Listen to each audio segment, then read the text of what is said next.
এখানে বেশিরভাগ মানুষই হচ্ছে আমার সাথে দেবিদ্বারে, যারা হচ্ছে সিনিয়র দাড়ি পাকা তারা আমার সাথে সম্পর্ক রাখে গোপনে, আর যারা হচ্ছে নতুন তারুণ্যের মানুষ তারা আমার সাথে সম্পর্ক রাখে ওপেনে। বাংলাদেশকে জন্ম দিয়েছে সেটা হচ্ছে ৭১, এটা বিতর্কের ঊর্ধ্বে, এটা নিয়ে বিতর্কের কোনো সুযোগ নেই। একই সাথে ২৪ এবং ৭১কে মুখোমুখি দাঁড় করিয়ে দেওয়ারও কোনো সুযোগ নেই। দুইটাই স্বতন্ত্র। ৭১-এর মধ্য দিয়ে আমরা একটা দেশ পাইছি, সার্বভৌমত্ব পাইছি, একটা পতাকা পাইছি, আর ২৪-এর মধ্য দিয়ে আমরা ফেসিবাদ মুক্ত হয়েছি, আমরা মত প্রকাশের স্বাধীনতা পাইছি। আপনি যাকে ইচ্ছা তাকে এখন গালাগালি করতে পারেন নির্ভয়, এবং আপনি জানেন যে বাসা থেকে তুলে এসে নিয়ে যাবে না। আগে কি হয়তো, আগে বঙ্গবন্ধু তারপরে হচ্ছে আপনার এই যে হাসিনা, তারপরে হচ্ছে আপনার শেখ ফ্যামিলি নিয়ে কথা বললে আপনি নিশ্চিত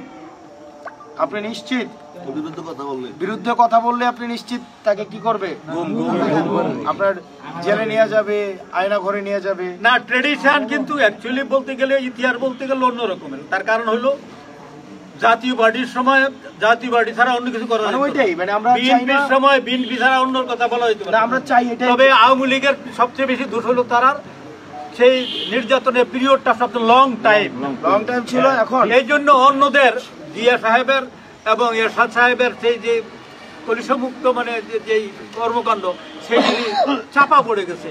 এখন এই কারণেই আমরা আর অতীতের নেতিবাচক কর্মকাণ্ড আর আমরা ভবিষ্যতে এগুলার আমরা কন্টিনিউ করতে চাই না।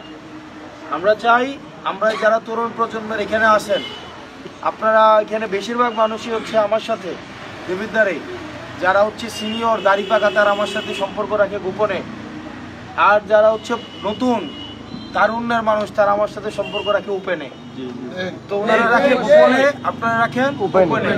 এখন তারা গোপনে এই কারণে রাখে কারণ তাদের স্বার্থের অনেক বিষয় আছে, তাদের হয়তো অন্য রাজনৈতিক দল করছে, তারা আসলে হয়তো অন্যরা হচ্ছে নাখুশ হইতে পারে, তারা বিবেক হয়তো কোথাও না কোথাও বাধা দিয়ে রাখছে, কেউ কেউ বন্ধক দিয়ে রাখছে। কিন্তু আপনারা যারা এই যে ইয়াং মানুষ আপনারা যারা আছেন, আপনারা কিন্তু বিবেক কোথাও বর্গা দেওয়া নাই, ফ্রেশ ব্লাড, আপনারা হচ্ছে একদম তরুণ। তো আমাদের কাছে আমরা জানি একটা ঘরের এই তরুণরা আমাদের কাছে আসছে, তরুণরাই তার মা বাপকে নিয়ে আসবে ইনশাল্লাহ। তরুণরাই মা বাপকে, এখন আগে মা বাপ হচ্ছে ছেলে মেয়েকে চাপাই দিত, এখন ছেলে মেয়েও মা বাবাকে কি করে প্রভাবিত করে মতামত দেয়, তাই না? ইনশাল্লাহ আমরা বিশ্বাস করি, আমরা দেবিদ্বারে ৫-৭ জন নিয়ে আমরা চলা শুরু করছিলাম না, আস্তে আস্তে এখন বড় হইতেছে না, বড় হইতেছে না, ইনশাল্লাহ আরো বড় হবে, এবং এই তরুণ প্রজন্মকে নিয়ে ইনশাল্লাহ আমরা আগাই যাবো। এই স্যারের বাসায় আসছি, স্যারের বাসার আত্মীয়তা আমাদেরকে মুগ্ধ করছে। আসরের পরে আমরা সবাই একত্রিত হয়েছি। আমরা যেহেতু একটা হাঁটার মধ্যে আছি, এক ধরনের একটা পদযাত্রার মধ্যে আছি, আমরা এক জায়গা থেকে আরেক জায়গায় যাচ্ছি।